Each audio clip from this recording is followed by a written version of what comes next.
বঙ্গভবনের অন্দরমহলে কি তবে বিদায়ের ঘণ্টা বেজে উঠেছে? দেশের সর্বোচ্চ সাংবিধানিক পদ নিয়ে হঠাৎ করেই শুরু হয়েছে নতুন তোলপাড়। খুব শীঘ্রই পদত্যাগ করতে যাচ্ছেন রাষ্ট্রপতি মোহাম্মদ শাহাবুদ্দিন। রাজনৈতিক ও সামাজিক অঙ্গনে এখন এই একটি খবরই সবচেয়ে বেশি আলোচিত। অসুস্থতার কথা বলা হলেও পর্দার পেছনের সমীকরণ কিন্তু সম্পূর্ণ ভিন্ন। ক্ষমতাসীন বিএনপির উচ্চ পর্যায় থেকে ইতোমধ্যেই বঙ্গভবনে স্পষ্ট বার্তা পাঠানো হয়েছে। কিন্তু আসল ধোঁয়াশা, শাহাবুদ্দিন পদত্যাগ করলে বঙ্গভবনের চাবি যাচ্ছে কার হাতে? কে হচ্ছেন বাংলাদেশের পরবর্তী রাষ্ট্রপতি? দায়িত্বশীল সূত্রগুলো বলছে, রাষ্ট্রপতি পদত্যাগ করলে সংবিধানের নির্দেশিত পথেই এগোবে সবকিছু। সংবিধান অনুযায়ী স্পিকারের কাছে পদত্যাগপত্র জমা দেওয়া হলে নতুন রাষ্ট্রপতি নির্বাচিত না হওয়া পর্যন্ত স্পিকারই সাময়িকভাবে রাষ্ট্রপতির দায়িত্ব পালন করবেন। এভাবেই কোটি কোটি মানুষের ঘরে দেশ জুড়ে ফ্রিজ একটাই, ওয়ালটন।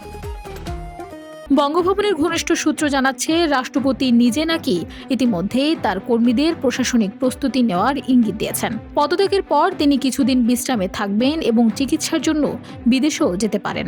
রাজনৈতিক বিশ্লেষকরা বলছেন, গণ অভ্যুত্থানের পর থেকেই বঙ্গভবনে পরিবর্তনের একটা চাপ ছিল। আর পরিবর্তিত রাজনৈতিক প্রেক্ষাপটে এবার হয়তো শাহাবুদ্দিন অধ্যায়ে চূড়ান্ত অবসান ঘটতে যাচ্ছে। এখন সবচেয়ে বড় প্রশ্ন, কে বসছেন পরবর্তী রাষ্ট্রপতির আসনে? নিয়ম অনুযায়ী পদ শূন্য হওয়ার 90 দিনের মধ্যে সংসদ সদস্যদের ভোটে নতুন রাষ্ট্রপতি নির্বাচন করতে হবে। সংসদের সংখ্যাগরিষ্ঠতা থাকায় নতুন রাষ্ট্রপ্রধান বেছে নেওয়ার ক্ষেত্রে প্রধান ভূমিকা থাকবে ক্ষমতাসীন বিএনপির। শুরুতে বিএনপির জ্যেষ্ঠ নেতা ডক্টর খন্দকার মোশাররফ হোসেন কিংবা ডক্টর আব্দুল মঈন খানের মতো বর্ষিয়ান রাজনীতিকরদের নাম জোরে সোরে আলোচনায় থাকলেও হঠাৎ করে আলোচনার শীর্ষে উঠে এসেছে এক নতুন নাম। বর্তমানে সরকারের অত্যন্ত গুরুত্বপূর্ণ পদে চুক্তিভিত্তিক দায়িত্বে থাকা এক অভিজ্ঞ সচিবের নাম নিয়ে শীর্ষ পর্যায়ে জোর গুঞ্জন চলছে। তার প্রশাসনিক অভিজ্ঞতা এবং নেতৃত্বের আস্থার কারণেই নাকি এ নামটিকে সবচেয়ে বেশি গুরুত্ব দেওয়া হচ্ছে। পরবর্তী জাতীয় সংসদ নির্বাচন নতুন রাষ্ট্রপতির মেয়াদেই অনুষ্ঠিত হওয়ার কথা।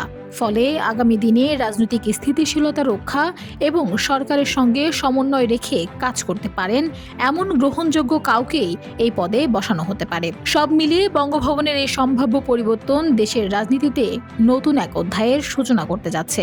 এখন দেখার বিষয়, সমস্ত গুঞ্জন সত্য প্রমাণিত করে কবে নাগাদ এই আনুষ্ঠানিক ঘোষণা আসে, আর শেষ পর্যন্ত কার মাথায় ওঠে রাষ্ট্রপতির মুকুট।